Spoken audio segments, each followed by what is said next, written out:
Hey guys, so after a very long time I'm actually posting a book review video on my channel, and if you remember I have already done 2 book review videos, and if you haven't watched them out yet, please do. I'll attach a link in the I button. So coming to the topic, I read The Little Prince, I guess 4 to 5 days back, because this book was so frequently recommended to me, guys, that I couldn't help but read this piece. And I must admit, what a lovely piece, guys. What a lovely work. So this book, The Little Prince by Antoine de Saint-Exupéry, was originally published in French in 1943, but later on it got translated into 300 languages.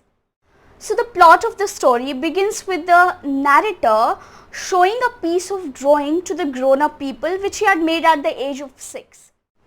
The drawing which narrator had made was of a boa constrictor, that is a snake which has eaten an elephant. And when he showed the picture to the grown-ups, surprisingly the grown-up people could not understand and could not sense the real interpretation of the picture. Rather, they thought the picture to be of a big hat. And they insist the narrator to do something productive and leave aside all these fanciful things.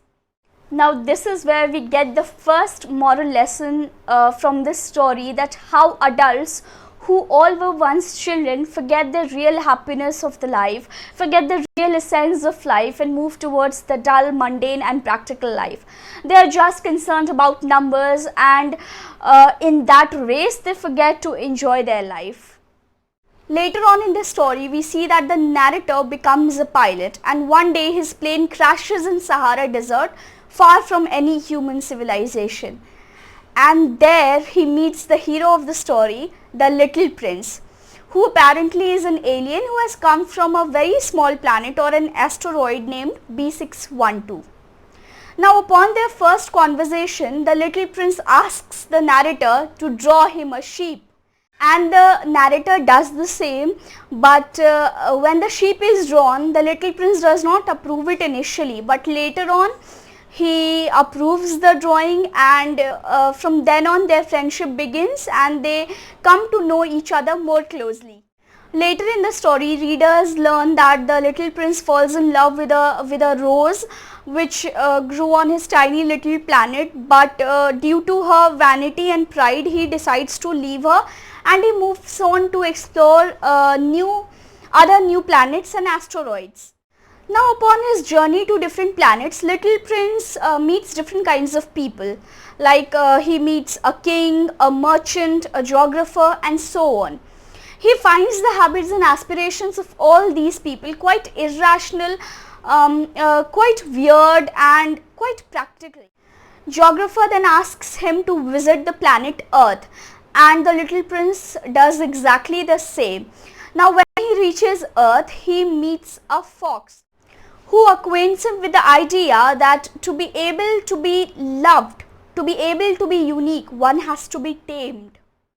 Now this statement given by Fox makes the Little Prince realize that the rose whom he had left was indeed very unique, because she was tamed. She was the love of his life whom he had left. Now here we learn the second most important lesson from the story, that the important things in life can only be felt. They cannot be seen with eyes.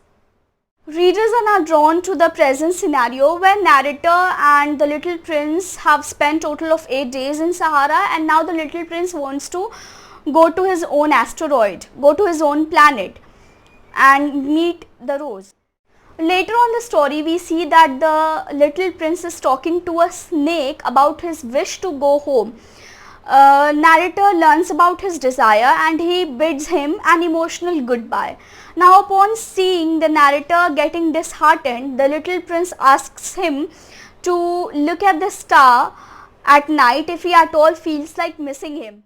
The next morning, the narrator doesn't seem to see the body of the Little Prince. So here the readers are left with 2 interpretations. Either they can assume that the Little Prince died, or they can even suppose that he returned his home. So this was the brief plot summary, and as far as my reviews are concerned, I would say although this book is meant for children's read, but it has got some great lessons for the people of all age group, and I really feel that you are gonna enjoy it once you give it a read. I really enjoyed the writing style pretty much, and yeah, you should give it a read and you will not get bored. A, because it's a novella, which means that it is shorter than any other novel. B, the writing style is brilliant. C, the plotline will keep you hooked and intact, and the language is pretty much simple, and you can finish the story in a single sitting because it's less than 100 pages. So go and don't let the child in you die and give this book a read. I'm sure you're gonna love it. So that's it, guys. I really hope you enjoyed today's video, and if you did, please like it, share it and subscribe to my channel. Until then, be safe, do well, keep connected, and thank you.